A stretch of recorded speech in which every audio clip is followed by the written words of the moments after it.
जय गुरुदेव। सभी साधकों का मैं एक बार फिर से अपने YouTube चैनल सिद्धाश्रम मार्ग पर स्वागत करता हूं।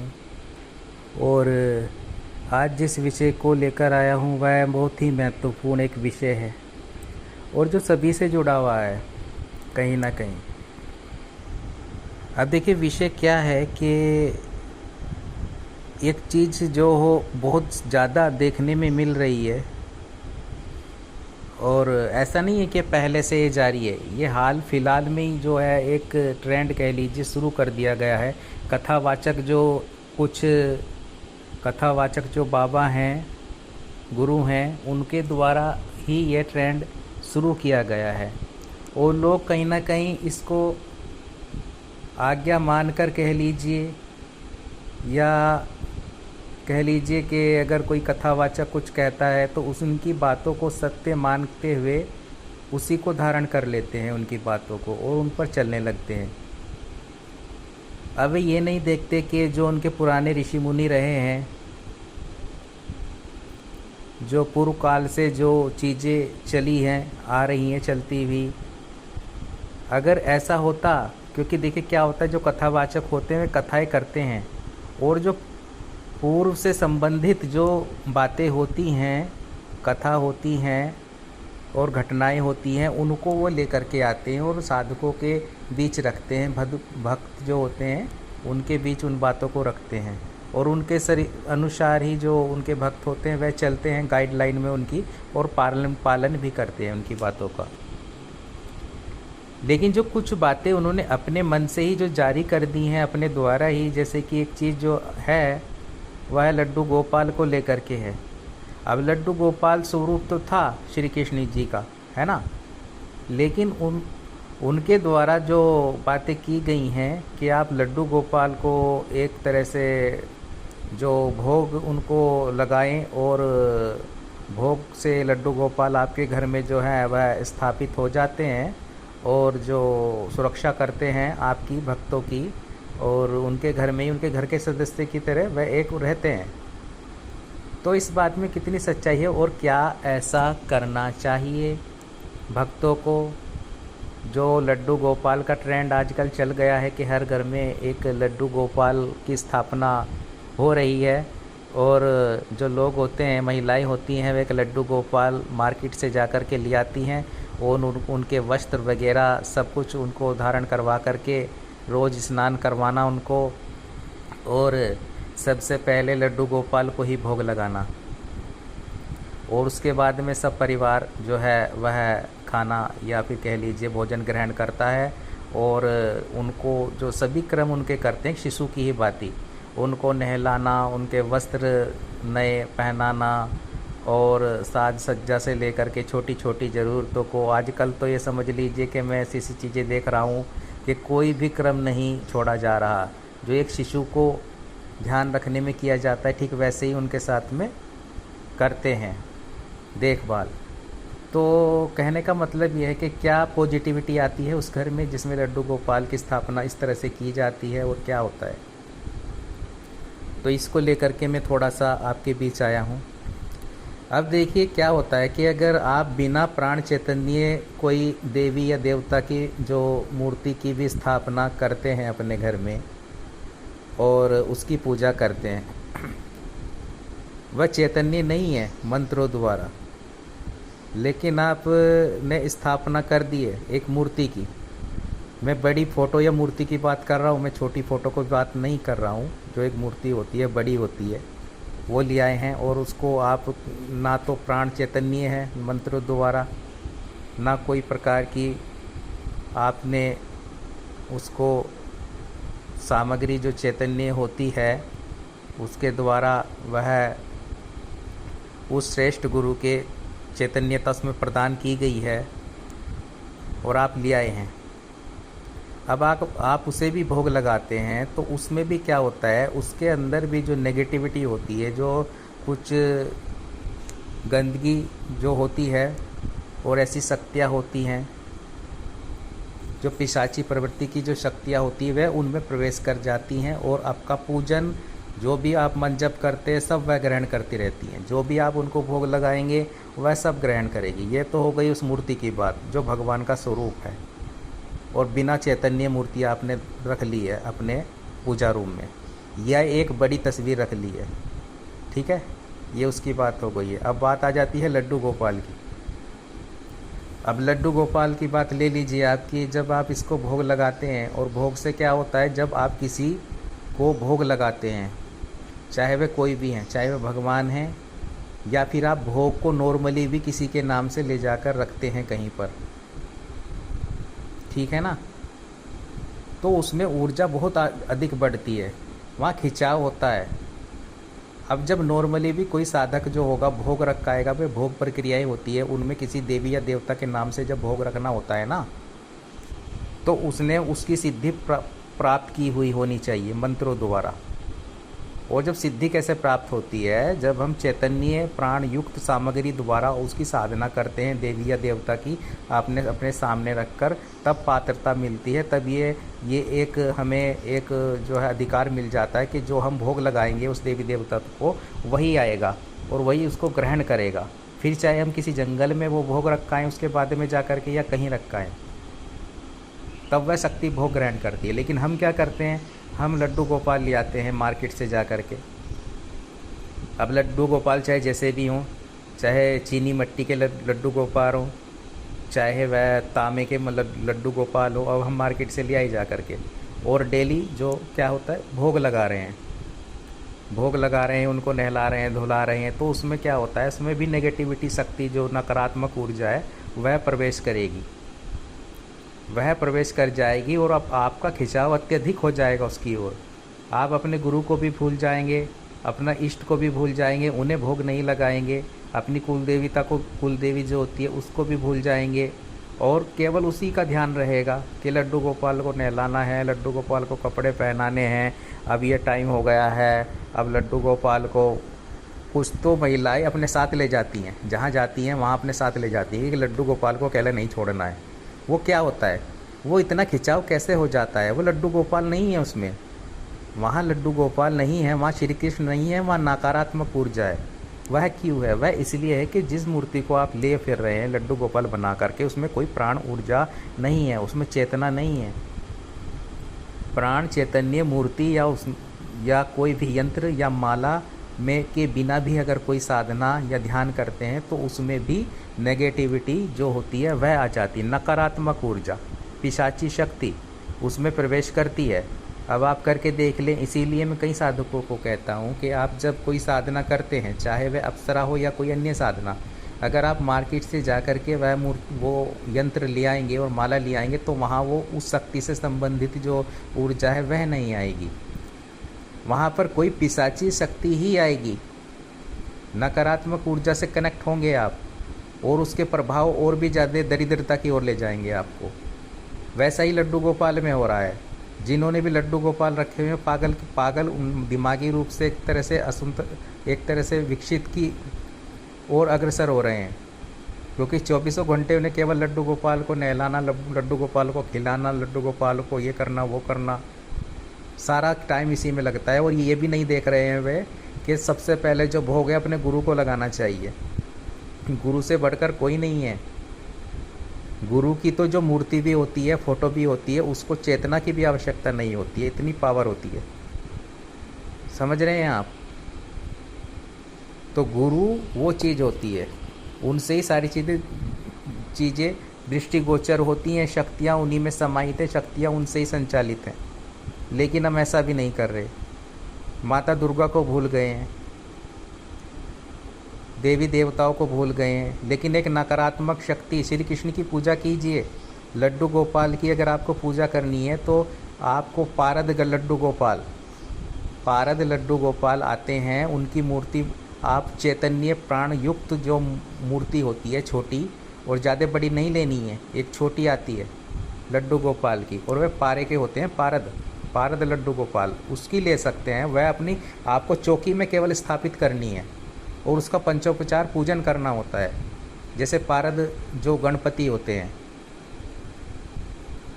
तो वैसे ही पारद लड्डू गोपाल होते हैं, उनकी जो मूर्ति होगी वह छोटी सी मूर्ति आपको स्थापित कर देनी है अपनी एक बार चौकी में, और उसका भी आपको नॉर्मली ही आप उसको भोग लगा सकते हैं। ये नहीं है कि आपको उसको नहलाना ये करना। जैसे बाबा शिवलिंग की जो मूर्ति होती है उसका पंचोपचार पूजन करते हैं हम जब भी साधना में बैठते हैं। गणपति का पंचोपचार पूजन करते हैं अक्षत से, नैवेद्य से, चावल से, धूप दीप से। तो वैसे ही नॉर्मली तरीके से कर सकते हैं अपने पूजन में धारण। लेकिन ऐसा नहीं है कि आप उनको एक डलिया में लिए फिर रहे हैं कि लड्डू गोपाल ये नहलाना दिलाना। वो वहाँ पर नकारात्मक चीज़ आती है, वहाँ नेगेटिविटी उसमें प्रवेश कर जाती है, और आपका दिमागी संतुलन भी उससे बिगड़ सकता है आगे चल करके। ये आप समझ लीजिए, आप नकारात्मक ऊर्जा से जुड़ेंगे और बहुत ही तेज़ी से जुड़ जाएंगे आप उसके साथ में। आपको लगाव हो जाएगा उन लड्डू गोपाल से। लेकिन वास्तविकता यह है कि उसमें श्री कृष्ण नहीं होते, उसमें श्री कृष्ण तत्व होता ही नहीं है, उसमें लड्डू गोपाल नहीं होते हैं। उसमें केवल और केवल तामसिक नकारात्मक ऊर्जा होती है, और इतनी प्रबल हो जाती है वह भोग ग्रहण कर करके, क्योंकि आप उसको सर्वप्रथम भोग लगाते हैं। जो भी भोग होगा वो आप उसे देंगे सबसे पहले। और आपने देखा होगा कि जो लड्डू गोपाल को रखते हैं अपने घरों में इस तरह से, वह किस हद तक लिप्त हो चुके हैं उस क्रिया में। उसका कारण यही है कि वह नकारात्मक ऊर्जा आपको और अपनी ओर खींचती है। वह चाहती है कि आप उसी में लगे रहें, उनको नहलाना, उनको धुलाना, उनके कपड़े वस्त्र भी बिकने लगे। अब तो धंधा खुल चुका है, पहले तो ये क्रिया थी ही नहीं। आपने देखा होगा, आप थोड़ा बैकग्राउंड में जाएंगे जहाँ ऋषि मुनि थे, जहाँ भगवान राम थे, जहाँ उनके टाइम पर उनके टाइम पे श्री कृष्ण के बाद भी ये क्रिया नहीं थी कि लड्डू गोपाल को रखना है और ऐसे ऐसे करना है, ऐसे पिलाना है, ऐसे खिलाना है। लड्डू गोपाल जो होते हैं उनका पंचोपचार पूजन किया जाता है, दूध से, दही से, ये क्रियाएं होती हैं उनमें। लेकिन वह एक, जैसे कि हम गुरु की पूजा करते हैं, जैसे हम पारद गणपति की पूजा करते हैं अपनी चौकी पर रखकर, वैसे क्रियाएं होती हैं। ऐसे नहीं होती है जैसे अलग तरीके से क्रियाएं हो रही हैं। तो इनसे जो है बचना चाहिए, वरना आप नकारात्मक ऊर्जाओं से कनेक्ट हो जाएंगे और एक तरह से मार्ग आपके बंद हो जाएंगे। वहाँ मार्ग आपके खुलेंगे नहीं, वहाँ केवल आपको यही करते रहना पड़ेगा। और ये मूर्ति आपको अनुभव भी दे सकती है, इतना भी ध्यान रखिए, क्योंकि वह जो ऊर्जाएं होती हैं लड्डू गोपाल वाली, वह आपको अपनी ओर कनेक्शन जोड़ने के लिए आपसे, और वह आपको अनुभव दे सकती हैं, क्योंकि वह ऊर्जा आपके द्वारा ग्रहण कर रही हैं लगातार। उनको भोग मिल रहा है, सब कुछ मिल रहा है, वस्त्र मिल रहे हैं। तो ये शक्तियाँ जो होती हैं, नकारात्मक ऊर्जाएं ऐसी ही उनमें प्रवेश करती हैं मूर्तियों में जिनमें चैतन्यता नहीं होती है, जिनको प्राण तत्व जिनमें डाला नहीं जाता मंत्र जप करके, और इसमें मेहनत लगती है। अब जैसे एक ताम्रपत्र में अप्सरा को समाहित किया जाता है, मंत्रों द्वारा चेतना दी जाती है, तब जा कर के आप वो ताम्रपत्र जो यंत्र रहता है और अप्सरा माला रहती है, तब उसके द्वारा जब वो आप अप्सरा साधना करते हैं ना, अप्सरा का आवाहन, तब वही शक्ति आती है। अप्सरा से जुड़ी हुई ही शक्ति आपके पास आएगी। अगर आप ऐसा नहीं करेंगे तो करके देख लीजिए अप्सरा साधना, फिर आप ऐसी नकारात्मक शक्ति से जुड़ जाएंगे जो आपके सोपन में भी आएगी, गंदी गंदी क्रियाएं होगी और सब कुछ होगा। फिर ऐसा होगा आपके साथ में, रास्ते बंद हो जाएंगे आपके। तो ये चीज़ें होती हैं, इनका विशेषकर ध्यान रखें। और मैं यही कहूँगा, जो लड्डू गोपाल को इस तरह से रख रहे हैं, जो ट्रेंड चला हुआ है कथावाचकों द्वारा, जो उन्होंने एक ट्रेंड चला दिया है, इसको बंद करें। लड्डू गोपाल की आप पूजा करें, मैं ये नहीं कह रहा हूँ, लेकिन लड्डू गोपाल आप प्राण चैतन्य मूर्ति लें। और अगर पारे की मूर्ति लेते हैं आप, पारद की, या फिर एक जो भी छोटी मूर्ति होगी, कैसी भी हो, वह प्राण चैतन्य हो, बात यह है कहने की। और केवल उसका पंचोपचार पूजन करें, धूप दीप दिखाएं और अपना पूजा चौकी में रखें। ऐसा ना करें कि वह पूजा रूम, आपने रूम में अपने लड्डू गोपाल को रख रखा है और मेरे लड्डू गोपाल, ये क्रियाएं जो चल रही हैं बहुत ही ज़्यादा नकारात्मकता की ओर कनेक्ट होंगे आप, और ऊर्जा आपकी सारी उसी की ओर जाएगी। वह सब ऊर्जा आपकी खुद ग्रहण करती रहेगी वह मूर्ति, और केवल उसी का ध्यान रहेगा आपको। भावनात्मक रूप से भी आप उससे इतना जुड़ जाएंगे जितना अगर आप किसी गुरु से जुड़ेंगे, अगर किसी अपनी माता दुर्गा से जुड़ेंगे तो कहाँ से कहाँ पहुँच सकते हैं आप, लेकिन वहाँ आप वहीं के वहीं रहेंगे।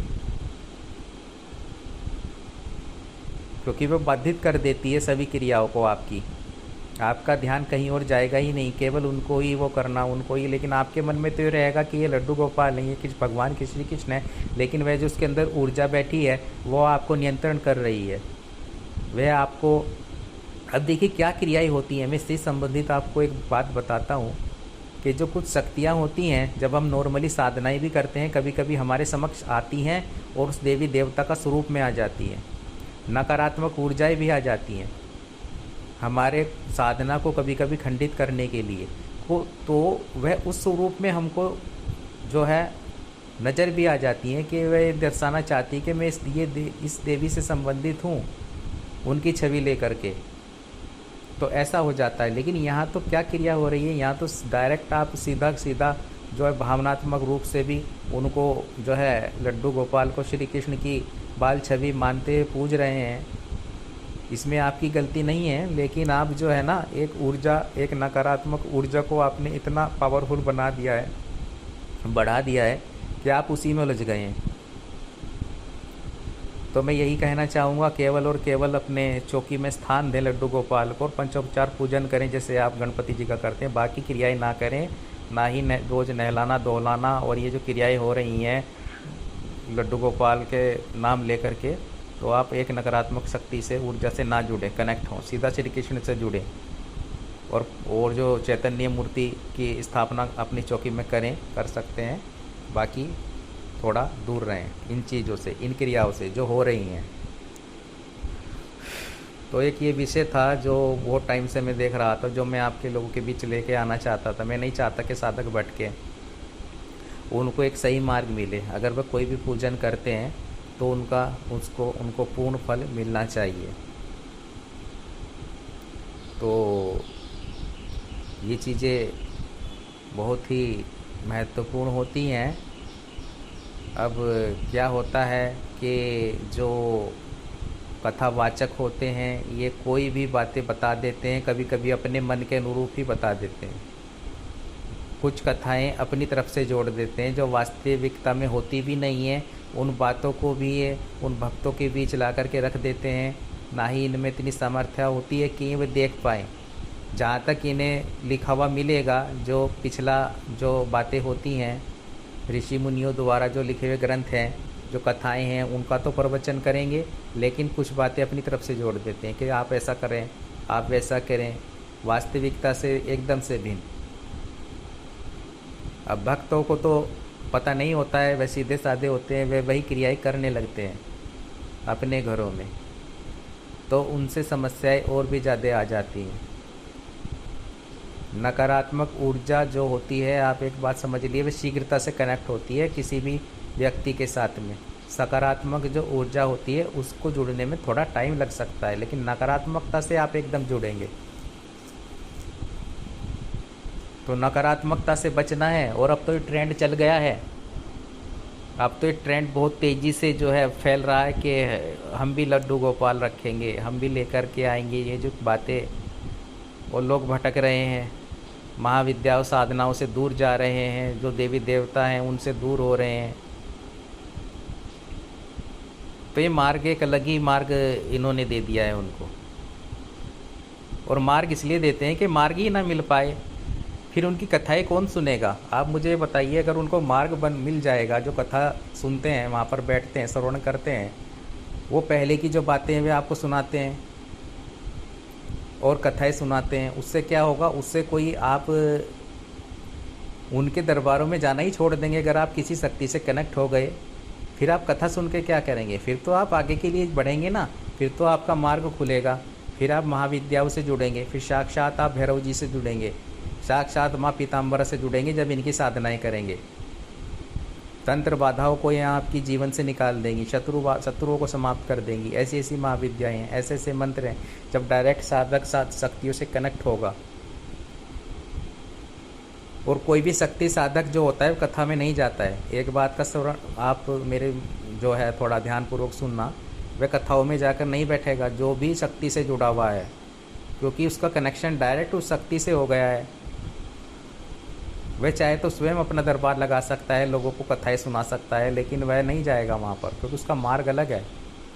साधक अलग होते हैं, श्रोता अलग होते हैं। अब श्रोता जो है उन्हें मार्ग ऐसा नहीं दिया जाएगा, उन्हें ऐसी ऐसी बातें बता दी जाएंगी कि आप लड्डू गोपाल ले आओ, आप बस उनको नहलाते रहो, धुलाते रहो, बस ये करते रहो कि मेरे लड्डू गोपाल हैं, और एक नकारात्मक शक्ति से जुड़ जाओ।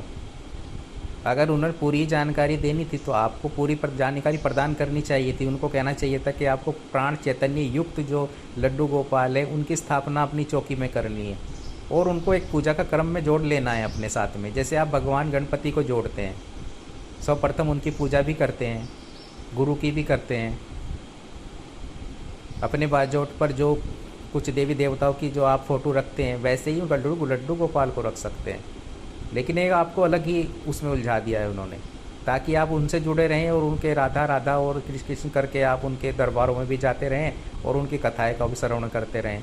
अगर कहीं आप धोखे से भी किसी शक्ति से कनेक्ट हो गए, माता काली से कनेक्ट हो गया कोई साधक कोई साधिका, अगर मान लीजिए साक्षात वह बजरंग बली से कनेक्ट हो गया उनकी साधना करके, तो डायरेक्ट वो ना तो सेना से जुड़ेगा उनकी बजरंग बली की, ना उनकी किसी गण से जुड़ेगा। और डायरेक्ट उसका जो कांटेक्ट होता है वह भगवान जो है हनुमान जी से हो जाएगा। फिर डायरेक्ट उनका अगर उन्होंने साधना कर ली महाकाली की, तो डायरेक्ट महाकाली से जुड़ जाएंगे।